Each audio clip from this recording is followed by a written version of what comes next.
Hello there everyone, welcome to this week's Gran Turismo 7 Daily Race Race and Strategy Guide. We're in the Group 4 machinery and we are off to Michelin Raceway Road Atlanta. And yes, after a week off of not doing the Strategy Guide last week, and thank you very much to everybody for all the very kind comments on that community post as well, I have decided to do this week for two reasons. One being, this is actually a fresh combination from Polyphony Digital. We've never done Road Atlanta in Group 4 for Daily Race C, and two, with the update coming out this week with the tyre changes and the physics changes, I think it would make a very nice comparison to do it before the update and after the update. So there will be another strategy guide coming for update 1.49, which we'll touch upon at the end of the video. But as it is, we have 13 laps to get round, tyre at times 3, fuel at times 1.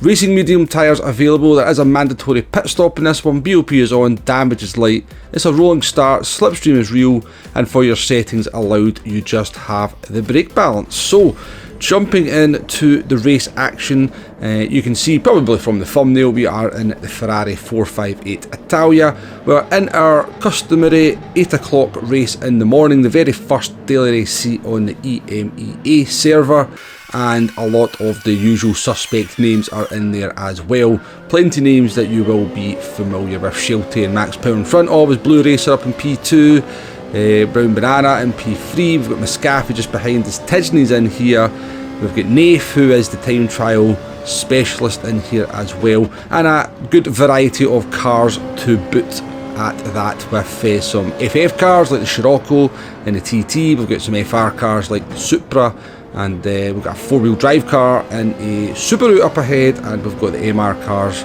for example myself, and there's a couple of McLarens and Porsches, believe it or not, in there as well. So a huge variety of cars.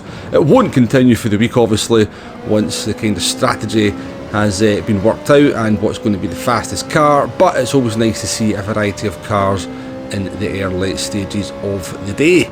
So, getting through the first part of the lap without too many dramas. Road Atlanta, fairly tricky course to be fair, and you may well have noticed we are in cockpit view, because one of the things I've decided to try and kind of reignite my interest in the game is to go back into playing in cockpit view.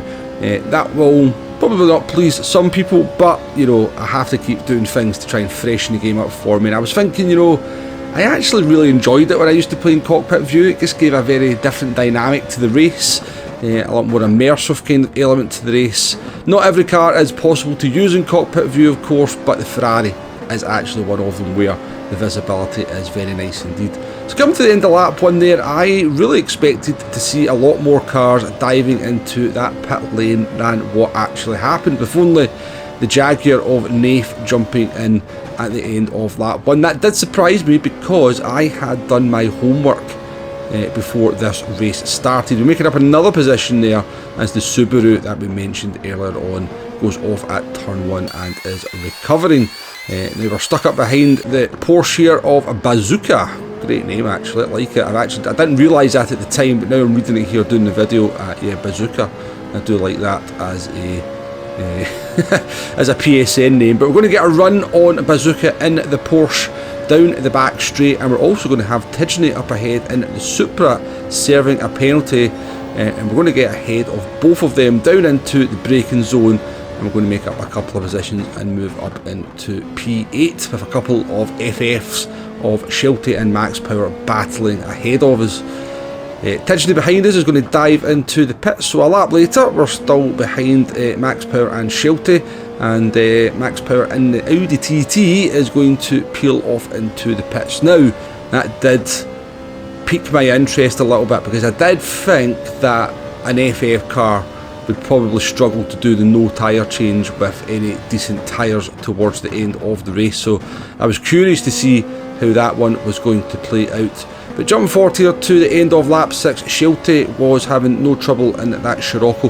That Scirocco was so fast in a straight line, it was unbelievable. We were much faster than him through the corners, we could catch up through the twisty bits, but once we got to the straights, oh my god, it was absolutely flying down there. But Shelty pitting at the end of lap 6, I was pretty sure was going to be changing the tyres, and our intention at this point was to not change the tyres, so it was going to be interesting to see where we emerged in comparison to Shelty. Now, as I said, I had done my homework before the race started. I had checked the difference between changing the tyres and not changing the tyres, and it's actually a lot more around this track than it usually is. Now, talking about the pit lane, do practice your pit lane entry into Road Atlanta. It is one of the most complex ones in Gran Turismo 7. It's very easy to cross the line, the yellow line as you enter, and you also have to brake to get round the corner at the bottom of the pit lane as well. So I can only implore you to do some practice pit lane or pit lane practice to make sure you don't fall foul. So we didn't change the tyres there, we were stationary for 2.1 seconds. If you do change the tyres, you're stationary for 5.9 seconds. So it's quite a big difference between the tyre change and the non-tyre change for a Group 4 car. Sometimes it's as low as 1.6 seconds. In the case of this track, it is actually 3.8 seconds, and given that the tyre wear is not spectacularly bad, and we're in the Ferrari, which doesn't have particularly good front tyre wear anyway, that's quite a lot of time to save in the pit stop. So in totality, your pit loss for not changing the tyres is going to be 20 seconds, and if you do change the tyres, it's going to be 24 seconds, and fuel is going to be no issue whatsoever. And very surprisingly to me, we have emerged from the pits in P5. I've actually jumped a number of cars, and this is what I mean by I kind of think I did my homework, and a few people around me did not do their homework, because I think a lot of people probably changed the tyres and maybe thought it was only going to be like a 2-second loss to change them, whereas they've lost like 4 seconds, and I think that has allowed me to jump a number of cars. And we also had a bit of clear track as well. We were able to kind of just lap at our own pace. We get dragged along by Shelty at one point in the slipstream of that Scirocco, but it's allowed us to move from P12 all the way up into P5. And I think some of the FR cars, like the Jaguar, well, Naif's in front of us, but Naif is obviously insanely quick, having done a 23.6. You know, his best lap's a second a lap faster than mine. But I think some of the FR cars that never changed the tyres were also suffering at the end as well. But yeah, a very nice result, and a P5 in the Ferrari there. GG's to Blue Racer on the victory. But yeah, I was very pleased with how that one went, particularly given that is my first race in cockpit view since I decided to change back from cockpit view to bonnet cam. Probably over a year ago now. I can't exactly remember when, but I instantly felt quite comfortable, to be perfectly honest with you, and I did actually just enjoy the driving experience a little bit more. But let's quickly run over these strategy options. Basically, you've got a one-stop tyre change. You only put around lap 6 or 7 for fresh tyres. It will cost you 4 seconds. It will cost you track position with it being Group 4, because it's usually very close for battles in Group 4. But you will have slightly better tyres at the end than the non-changes. But I don't think the advantage, the way the tyre model works at the moment, is really worth changing those tyres, certainly if you're pretty decent on the tyres, and particularly if you're in the right kind of car. So expect to see quite a lot of Citroens and Alfa Romeo 4Cs, and maybe some Renault Megane trophies as this week goes on. Your other option is the one stop with the no tyre change. This is the one I would recommend. Gives you the flexibility to put any lap you want to try and get that clear track. Also saves you 4 seconds on the pit stop as well. You will have slightly more worn tyres at the end, but you're not going to be losing significant lap time, as I said, under this current tyre wear model. So that's what I would recommend, the one stop with the no tyre change for this one. But let's talk about update 1.49, because this race is going to change dramatically, I think, come Thursday, when the proposed changes that we're aware of come into play. So if you're not aware, update 1.49 comes this week on Thursday, and with it's going to bring a physics change. It's also going to bring a change in the way the tyres work as well.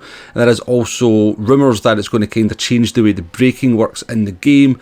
But from what I can garner looking at the World Tour event, which used the new physics and the new tyre model, the tyres are probably going to wear significantly quicker. They're probably going to wear about 1/3 quicker than they currently do, and it does look like there's going to be a greater drop off in performance over the course of the tyre's life as well, which should be very beneficial for strategy.